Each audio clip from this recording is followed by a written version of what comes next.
Motrolics.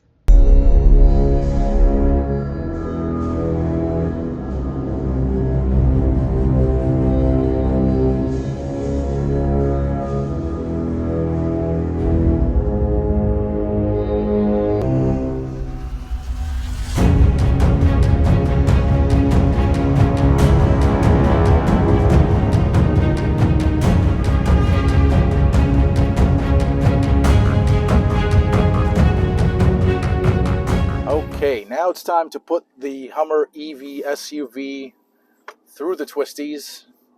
All of its 8 to 9,000 pounds of curb weight, and of course, it's 830 horsepower plus an earth-moving 11,500 pound-feet of torque.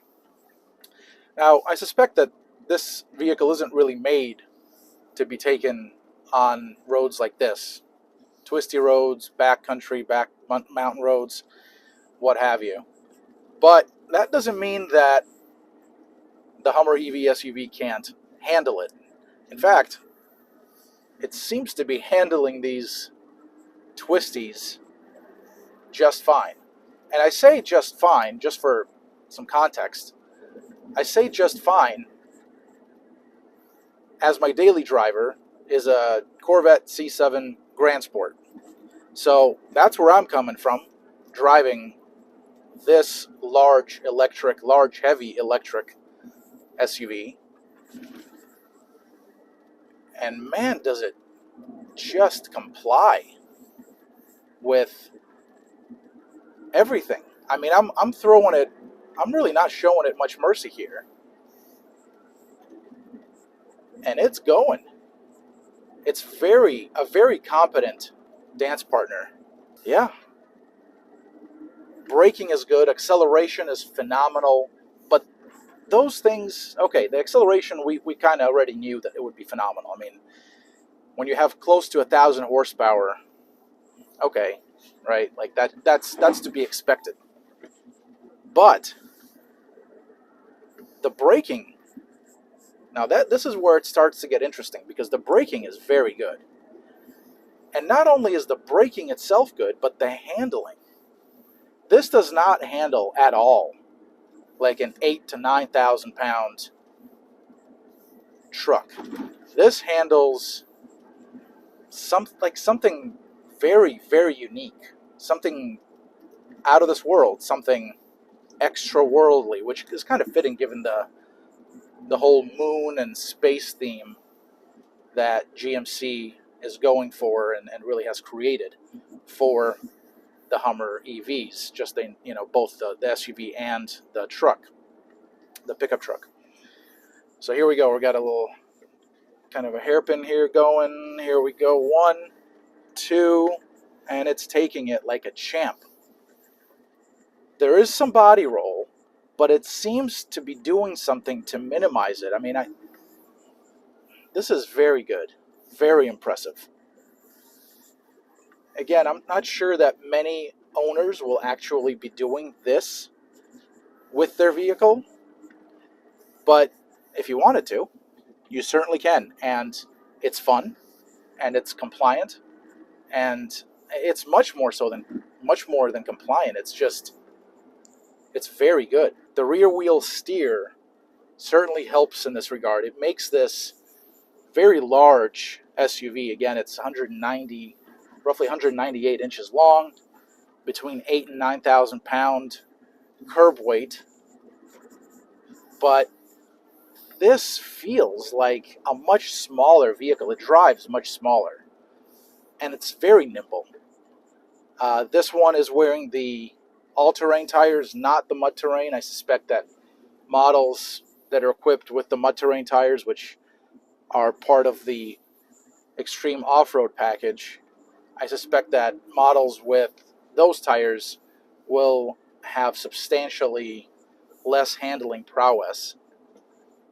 But this model with the all-terrains, very nice. I feel like I have full control of this car, truck, SUV, what have you. I feel like I have full control of it. every step of the way. Every step of the way. I can put it here. It's not like a precision instrument, right? It's not a Corvette. It's not a Camaro ZL1 or SS1 LE. It's not any one of those models. But it still it holds its own when it comes to handling here. Boy, is this fun.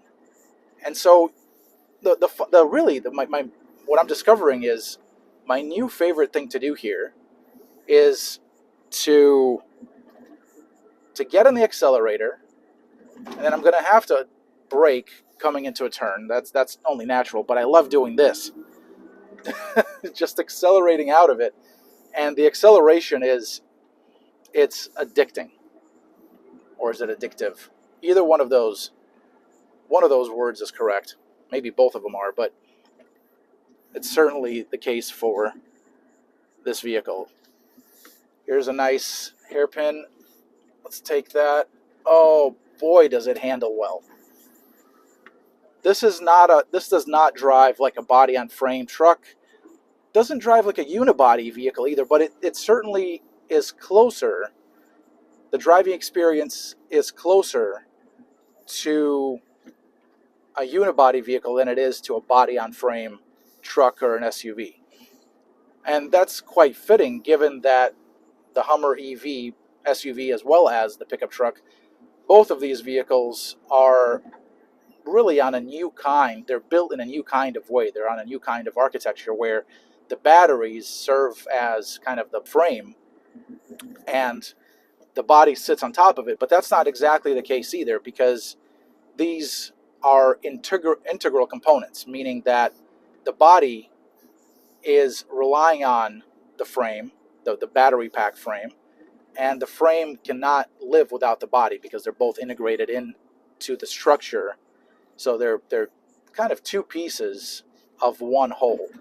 Funny thing is that I've managed to catch up to a Porsche Cayenne, and let's just say that, oh, there's two of them here. Look at that. Let's just say that I have full confidence in being able to out accelerate, out corner, out handle, out brake, out everything, outperform the Cayenne in front of me. That's really impressive when a Hummer, right? When a Hummer can outperform a Porsche, I think that is saying something. I think that is a testament to just how good this vehicle is. There's that acceleration. It is intoxicating and addictive. I just want to keep planting this throttle. I would have to, slow down at some point like I do now, but overall, wow. This is just impressive. This is impressive. Never in a million years would I have thought that a Hummer, of all things. Now, this is a GMC Hummer, so it's not a standalone Hummer, right? Like the H1 or the H2 or the H3 were. But nevertheless, still Hummer. Never in a million years would I have thought that a vehicle branded as a Hummer would be able to drive like this. This is just super SUV written all over it.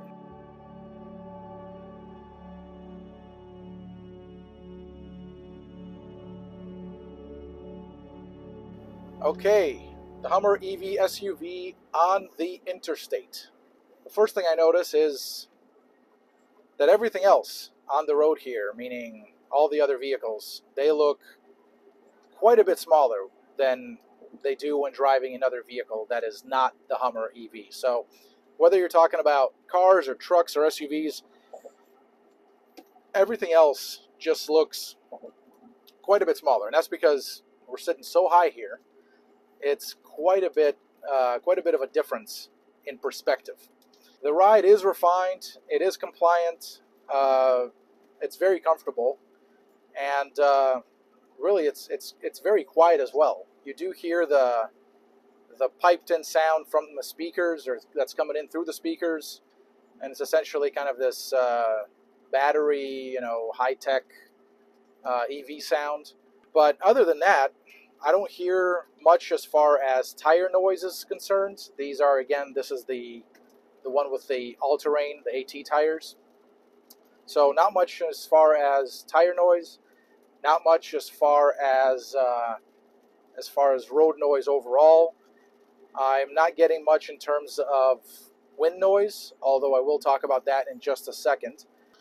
And yeah, it's soaking up the bumps very well. It is raining now, as you might be able to tell, and so we've got the wipers on. And one of the more interesting things about the Hummer EVs is that they have 3 windshield wipers, not 2, but 3. Just given how short and wide the windshield is, it's necessary to install a 3rd, kind of a middle wiper, to be able to cover the surface area of the glass. But yeah, here we are going 63, 60, 65 miles an hour. Very comfortable.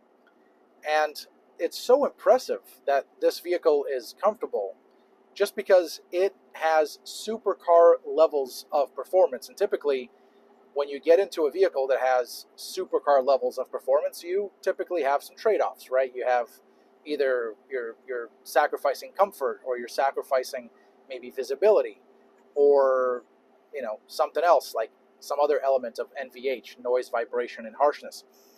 Not the case with the Hummer EV SUV whatsoever. This is, again, I don't want to belabor the point, but it is comfortable. It is, I can drive this car and I can be, I can drive it for a few hours, get out, and still be fine, comfortable, refreshed, and not feel like I was beat up for the past, however long I was driving the vehicle. Now, what I will say about the wind noise, I did want to come back to that, so I'll come back to that now since we are going a bit faster. So there are times when, in this vehicle in particular, yesterday on the highway, I did notice some wind noise, an excessive, I would say, amount of wind noise getting into the cabin. And so I thought this was the result of the removable roof panels. In reality, I did speak to somebody about that. In reality, that is not the case at all. What is taking place here is that all of the vehicles that everyone's driving on this drive, they are all pre-production models, and their bodies, they were built without some of the production insulation. So specifically the front end and the windshield, they don't have the production, or the insulation rather, that the production models will have. All that is to say that the production model will ultimately have a quieter interior still. And then, as if all of that wasn't enough, then you start tacking on the technology. Super Cruise, the big screens, the ability for this vehicle to go up and down, the advanced infotainment system, 4G LTE with Wi-Fi, all of the advanced driver assistance systems. I mean, there's nothing else to add. It's loaded to the gills. I mean, you could start talking about things like soft closed doors. Maybe you could make a point that it would be nice to have those. I don't know if that necessarily lines up with the purpose of a Hummer, but maybe you could make that argument. But besides that, this is state of the art.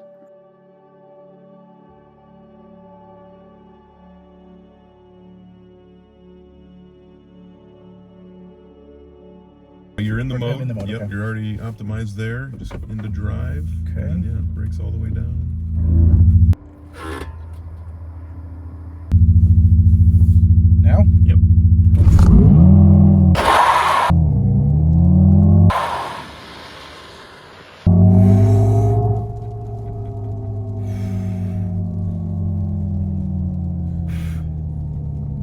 Now this is, my daily driver is a C7 Grand Sport, and this feels magnitude safer, faster, and actually safer too, I think. A win-win. Wow. Wow.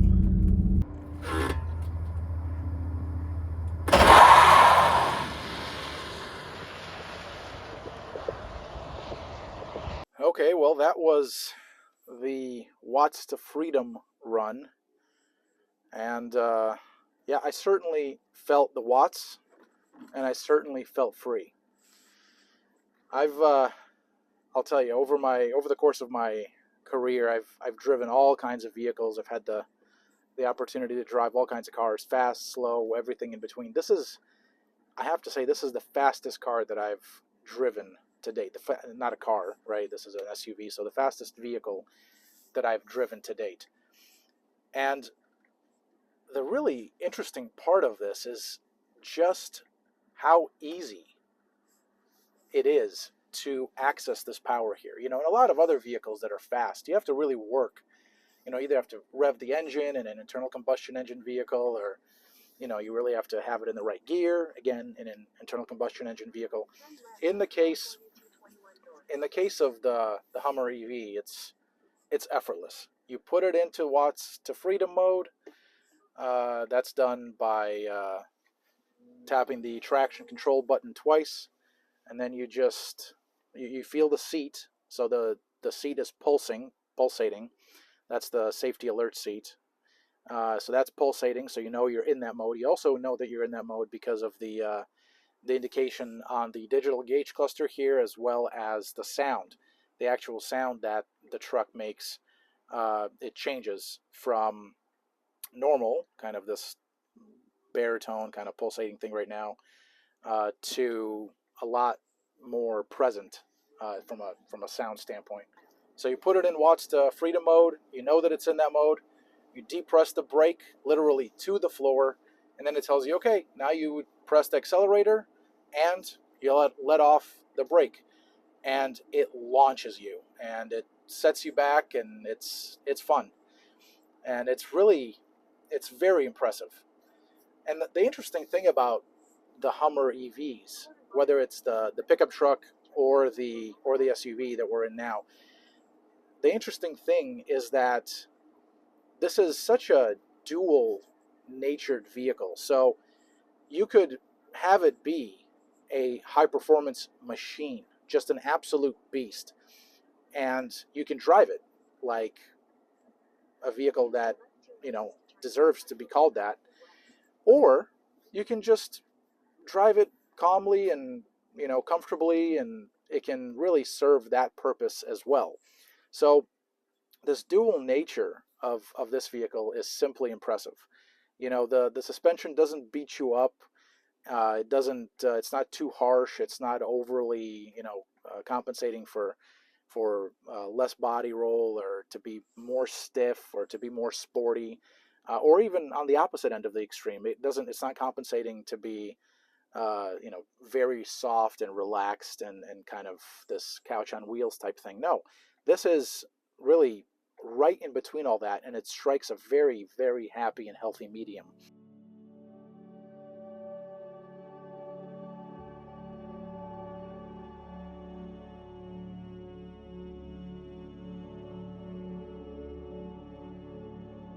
As for the seating position, it's good. The seats themselves are good and comfortable. If you're doing a lot of spirited driving, you probably will want more bolstering than the seats offer, but that's really neither here nor there. This is not a sports car, so it doesn't really need them. But as I was saying, the seating position itself is good. The seats are good. You do feel very high up in this vehicle. When it's in normal suspension mode, and if you boost it up by the 2 levels that it can go up, you essentially would be king of the world. You would feel like one, at least. Beyond that, the steering wheel, you can rake it however you want, so it's tilt and telescoping power, which is awesome. I do like the blocky nature of the 9 and 3. These spokes on the wheel, they're quite thick, and they really go along with the nature of the Hummer. It's, you know, this bold kind of blocky type vehicles, and the steering wheel really complements that kind of demeanor quite well. The armrests are good. The one on the center console here in particular is very soft and very plushy. That's much appreciated in my book. And then the elbow rest here, the armrest for the outside arm, so on the door. It's well padded. It's not as soft as that here on the center console, but it still gets the job done. It's still well lined with this kind of soft marine grade, it seems like, material. So it does feel good. You can also, for those of you who do like to drive with your elbow up here on the top end of the sill of the door, you can do that as well. It's lined in much the same way as the bottom portion, as where the armrest is within the door itself. And for those of you who also like to drive with your hand on the shifter, you can do that here as well.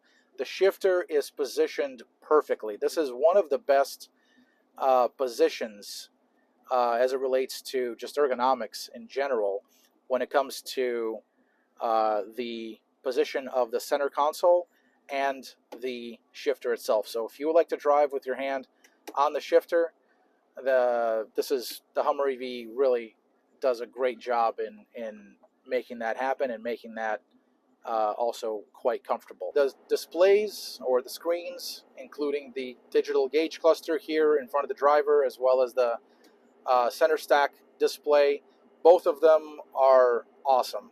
They deliver crisp, high-definition graphics. The iconography and the entire interface, it looks great on both screens. I can't say enough good things about them. They're bright, so whether you're looking at them in the sun, like I was yesterday, or right now when it's overcast and raining, they deliver very crisp, clean, high-def readouts of the information. I'm a particular fan of this center stack screen and using the Maps interface on it. It is such a wide screen that the Google Map interface looks just at home. It just looks incredible, and very it's very useful on this wide screen.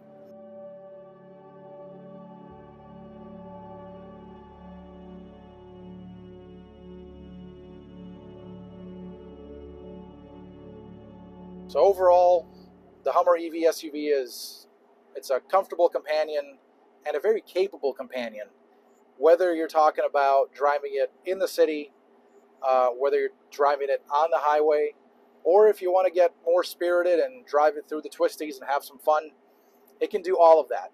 So it has straight line performance, it has twisty performance, so it can actually handle and be agile when you need it to. It has the comfort that you would expect from a luxury vehicle, and not only that, but it can also deliver substantial off-road performance and substantial straight line performance as well. Like, where else am I going to be able to find a vehicle that does all of these things, and it does all of these things extremely well? It's simply, this is probably the first time I'm ever going to say this, but it would seem to me that there is not a single trade-off when driving the Hummer EV SUV. And very similar to that, the same thing goes for the truck, the Hummer EV pickup truck. But since we are in the SUV, I'll stick to that. But really, I can't find a single fault here. Maybe if we really get into it and start looking in the weeds, it would have been nice to have, like, for example, the switches for the windows. Not a single one of these switches is one touch up.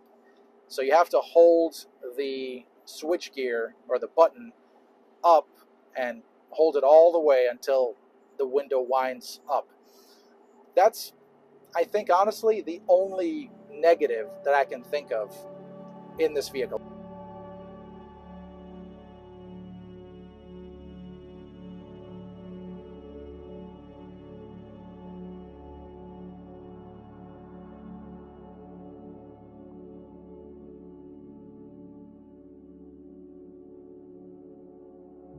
Motrolix.